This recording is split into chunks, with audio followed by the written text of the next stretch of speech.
Penny Arcade.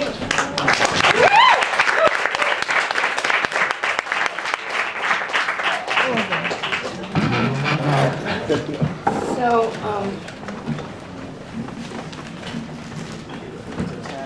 yeah.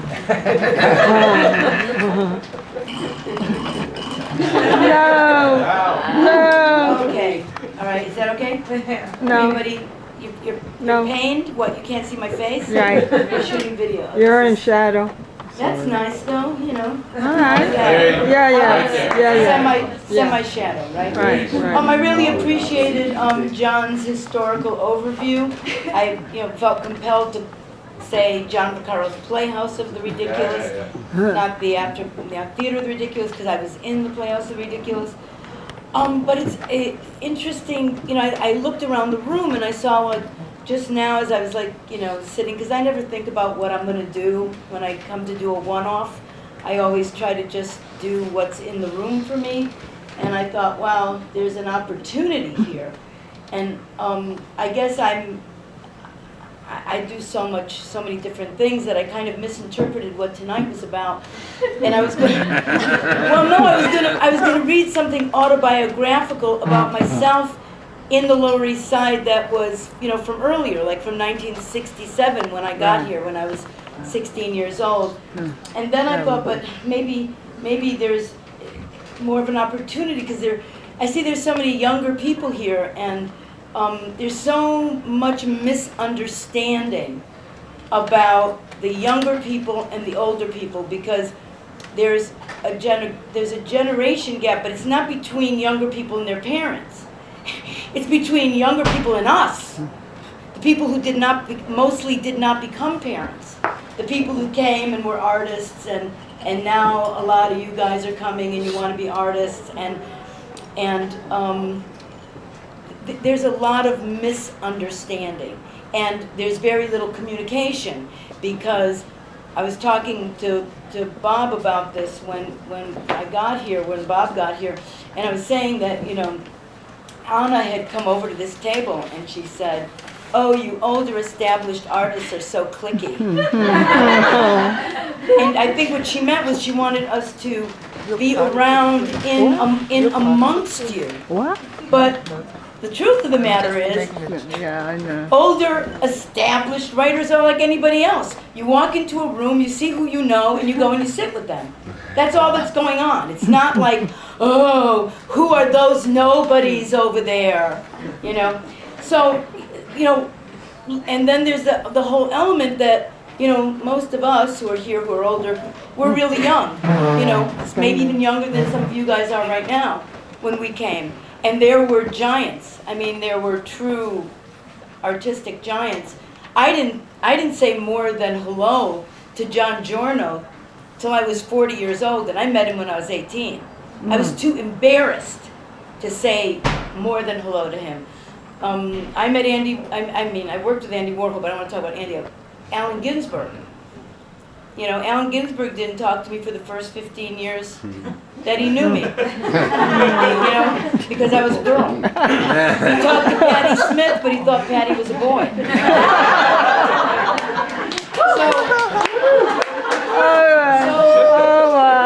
If you go to my website, if you go to Penny Arcade, if you have to Google me because it's .tv, which is meaningless, but there's a letter to a young artist, and I invite you to read that. It's gone all over the world like a zillion times because it means something to people. Because it's hard to be young, and it's never been harder to be young than right now.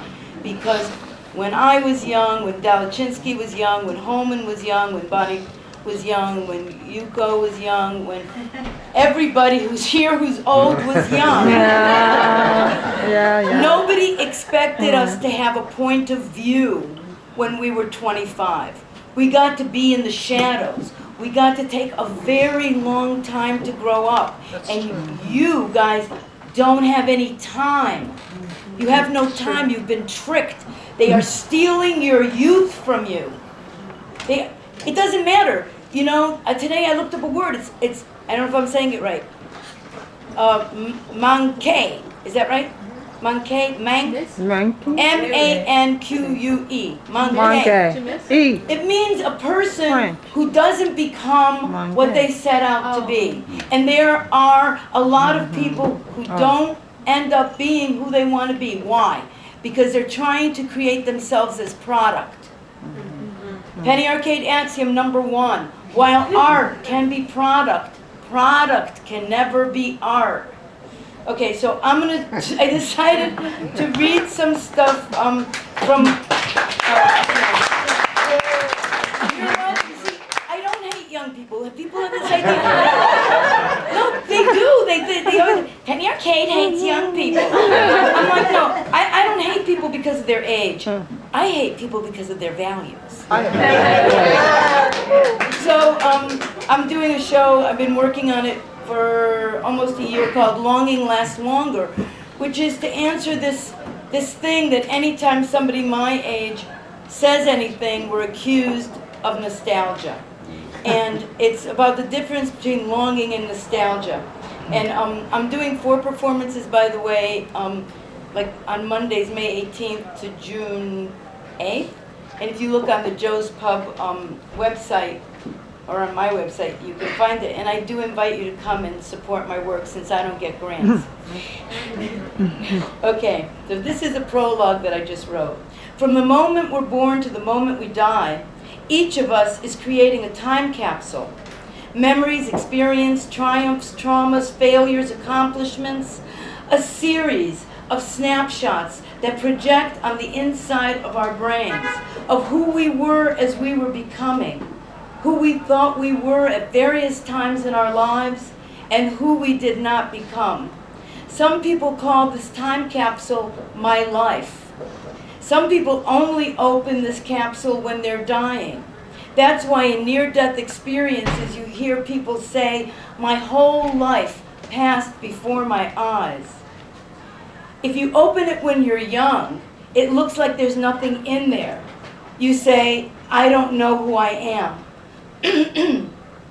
Some people open their time capsule in their 40s and freak out because nothing has developed enough yet to make sense of their lives. This is called a midlife crisis. This time capsule also contains our beliefs. The beliefs that did not break along our journey are called our values. The ones that shattered during transit are our illusions. So fucked. because I couldn't find anything on paper in my house, so I had to bring this. Okay. I make friends with places the way other people make friends with people. Perhaps it's because my need for solitude and sanctuary has always been so great. As a child in my mother's house, even grown up, I was never allowed to close my bedroom door or be alone for any period of time. Instead, I found sanctuary where they could not follow me. On the empty railroad tracks behind my house, the black acid plateau below the dump, the jagged granite outcrop on my way to school, high up, my back against the rock, the sun in my face. We can find many things in other people, but sanctuary and solitude are not among them. No matter how kind, non-judgmental, or even silent, not even a lover can hold our solitude or offer us sanctuary. Solitude cannot be shared. It can only shelter one. I know that many people cannot fathom New York City as a place of solitude or sanctuary. But for some of us, for many of us, that cacophonous, scurrying, chaotic place held a holy peace. The asphalt jungle, they called it in the 1950s, boundaried by danger and risk, physical, emotional, cultural. And we, who needed that raw, unmapped landscape, craved it with a desperation as great as the bleakness that emanated from its haunted streets. That bleakness flowed and met the desolation of our own hearts, the way the sea washes back into its tributaries. We, who fit nowhere else. We, who grounded to the ignite below our feet. We, who fled the myopic, claustrophobic puritanism of America's interior, breathed free though ragged in that harsh embrace.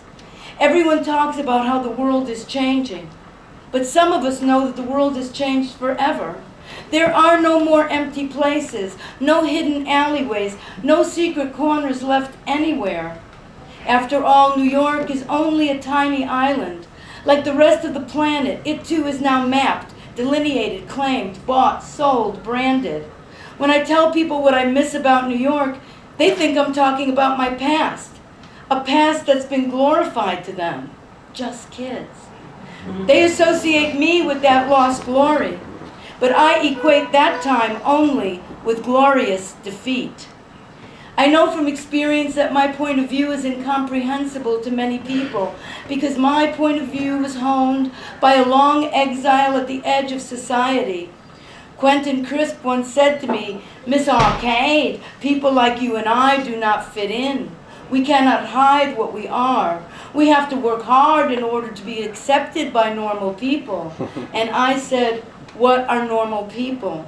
And Quentin said, "Why do you think you can understand other people? You can't understand other people, Miss Arcade. You can only understand yourself." The world has changed forever, and you need look no further than the roses. Have you noticed that the rose has lost its scent? Doesn't that frighten you? Shakespeare said a rose by any other name would smell as sweet. And what, pray tell me, is the name of the rose now? Incomprehensible.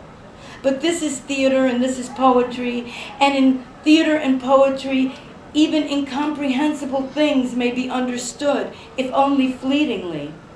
If you say the world has changed, people think you're talking about a generational thing. They say, get over it. New York has always changed. You're bitter because you're old. New York is always changing. You're just being nostalgic. But this change is different. This is a change that erases history, erases authenticity. This is cultural amnesia.